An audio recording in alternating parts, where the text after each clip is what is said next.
Gusto niya na ng may mga new partner sa kanya dahil nga ini-explore niya ito. Pwedeng nakikipagniig na siya sa mga prostitute.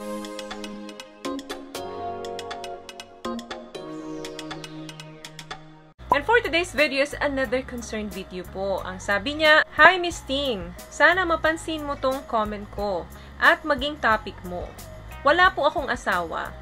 Tanong ko, bakit may mga lalaking mahilig sa S? At 3 times a day or more ang gusto nila. Di ba masama yun? Addiction ay isang pag-uugali or bisyo na hindi mo na kayang kontrolin. Pwedeng magkaroon na po ng negative impact sa buhay niya. Pagdating naman sa usaping sex addiction, hindi pa po kumpleto ang pag-aaral ng mga expert dito para maisali ito sa mental disorder. Ang sabi po sa mga research, ang pagkakaroon ng sobra-sobrang pagkahumali sa pakikipagniig ay pwedeng mag-develop na parang chemical addiction. Tulad ng alak, di ba? Kapag kayo ay na-engage na ng gusto dyan, addiction na ang kasunod niyan, yung mga ipinagbabawal na gamot. Yung tipong hindi ka na mabubuhay kapag wala ang mga ito, kapag hindi mo nagagawa ito sa daily life mo. Ang S addictions po can come in many different forms. Kana po dyan yung mga sexual act, pagkahumaling mo sa panunood ng mga malalaswang pelikula, pag sa sarili mo nang hindi mo mapigilan, walang sino mang makakapigil.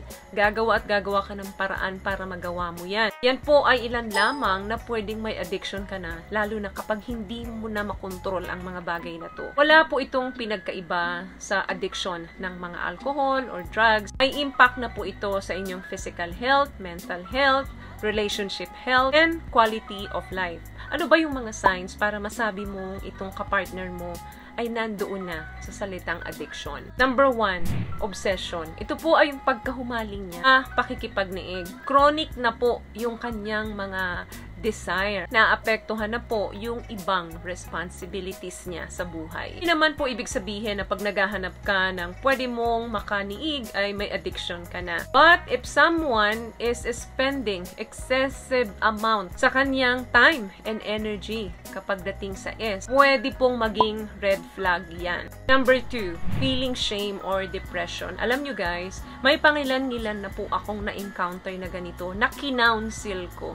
And rest assured, hindi po nila gusto yung nangyayari sa kanila. To the point na nagkakaroon na sila ng depression. Kasi hirap na po nilang kontrolin yung mga urge na yan. Siyempre, isa na po dyan na nahihiya na sila dun sa nangyayari sa kanila. Kaya I advise kumonsulta po kayo sa mga professional para ma-diagnose po kayo ng tama. Kasi hindi naman po yan pagising ninyo meron ka kaagad addiction. Proseso po yan hanggang sa paunti-unting nai-engage ka na ng husto at hindi mo na mapigilan.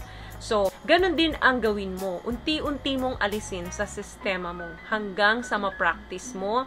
Kung 3, 6 na beses ka sa isang araw, well, gawin mong from 6, gawin mong 4, from 4, gawin mong 2, from 2, gawin mong 1. Hanggang sa unti-unti na pong mawala. Hindi po ito biglaan na mawala dahil hindi rin po ito biglaan na dumating sa inyo. Yung pagpapractice ninyo na pabawas ng pabawas, mamalayan nyo yan, hindi na po tulad nung dati. Number 3, yung sobra-sobra pong pagsasarili. Ito na po yung tipong may schedule ka na. Kunyari, 3 times up pataas or meron kang mga appointment, hindi mo yung gagawin kasi uunahin mo yung pagsasarili dahil nga schedule yan. Or minsan naman kapag dumating yung urge sa'yo, kahit na may ginagawa kang importanteng bagay, ikakat mo yan, magawa mo lang yung pagsasarili. Kasi pag hindi mo nagagawa, feeling mo discomfort yung pakiramdam mo. May mga inappropriate behaviors na rin po na nangyayari sa kanya. Pwedeng nakikipagniig na siya sa mga prostitute, nakikipagniig siya in public, exhibitionism na siya, at nakikipagniig siya kahit walang protection. Kasi nga, ang importante sa kanya, basta magawa niya yun. Another thing,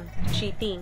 Kapag ang partner po ninyo ay may S addiction na, gusto niya na ng may mga new partner sa kanya dahil nga ini-explore niya ito. So, dahil na-explore ka na niya, mag-e-explore siya sa iba. Minsan naman, kapag hindi mo na ibibigay yung mga inhibitions niya doon, pupunta siya sa iba, baka sakaling magawa niya yon. Yung mga one night stand, game na game siya dyan, or even multiple partner at a time. So, pwede po ba itong mabago or magamot? Yes, pwede po. Although, kailangan po ito ng assisted siya ng mga professional like mga psychologists, psychiatrists, or sex therapists. Depende po iyan sa mga underlying cause or kung paano ito nagmamanifest sa kanya. So, kung partner nyo po yan, lalo na kung asawa nyo po, so huwag nyo po silang pabayaan, instead of tulungan nyo sila na lumapit sa mga professionals. Kasi hindi rin naman po nila gusto yung nangyayari sa kanila. Importante po na maunawaan natin sila para matulungan natin sila. Huwag po kayo matakot na kausapin yung mga partner ninyo para mas maintindihan nyo po kung ano yung pinagdadaanan nila. So yun lamang guys ang video natin for today. I hope nakatulong po ang ating munting session. So kung nagustuhan niyo po ang video ito, please give it a thumbs up, comment down below, and also share this video po na sa tingin niyong matutulungan ng video ito. Once again, palagi po kayong mag-iingat at palagi po kayong manalangin. Thank you guys for watching and see you on my next one. Always love yourself and be a blessing. Bye!